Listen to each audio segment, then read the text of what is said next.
kutumia fursa hii kuwaomba Watanzania wenzangu tuendelee kumwenzi hayati Dr. Magufuli kwa kuendelea kutekeleza azma yake ya kudumisha tunu ya amani tulionayo ili iendelee kuwa msingi wa mafanikio yetu kiuchumi na kijamii katika nchi yetu.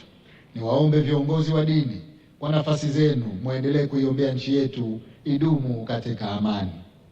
Mheshimiwa Makamu wa Rais, wageni waalikwa na ndugu wananchi, napenda kuhitimisha salamu zangu kwa niaba ya serikali na wananchi wa Zanzibar kwa kuendelea kumwombea dua mpenda wetu marehemu Dr. Magufuli.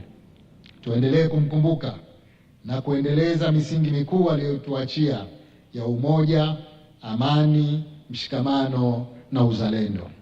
Mwisho, naomba nyote mliohudhuria mpokee salamu za upendo kutoka kwa ndugu zenu wananchi wa Zanzibar. Kipekee nimshukuru Mama Janet Magufuli kwa mwaliko huu. Asante sana, tunakuhakikishia tuko pamoja.